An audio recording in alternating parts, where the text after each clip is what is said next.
una migliore condizione, una superficie più ampia, sicuramente concorre e partecipa a quella che è la vera mission del pronto soccorso. Ampliato in soli 3 mesi, nuovo traguardo per la sanità rudigina con l'inaugurazione questa mattina dell'ampliamento del pronto soccorso dell'ospedale di Rovigo. Una struttura che registra ogni anno oltre 40.000 accessi, 700.000 euro in opere edili, arredi e attrezzature finanziate dalla Regione. Si tratta di investimenti fondamentali per la sanità del territorio, per il nostro ospedale, e in particolar modo perché si investe nel pronto soccorso, che è il biglietto da visita che rappresenta prima di tutte le altre strutture il funzionamento della nostra sanità. Il nuovo modulo amplia l'offerta di spazi con 10 posti letto, è controllato dal sistema di videosorveglianza, dal circuito di gas medicali e tutto a misura di disabilità.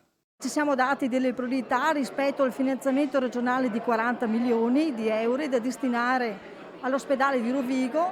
Come priorità abbiamo iniziato dal pronto soccorso in quanto è una struttura veramente sacrificata in termini di spazi.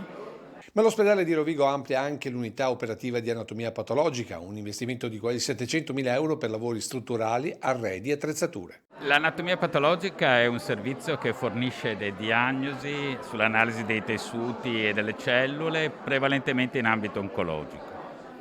Noi ci dedichiamo alla diagnostica oncologica, ci dedichiamo alla definizione della gravità delle malattie e delle possibili cure che le malattie oncologiche possono avere. La sicurezza del paziente, la sicurezza degli operatori con impianti di condizionamento e di cambio d'aria adeguati e con strumenti molto performanti. La sicurezza dei pazienti con un sistema di tracciabilità informatica che segue il campione biologico di ogni singolo paziente in tutte le fasi della sua lavorazione fino alla diagnosi.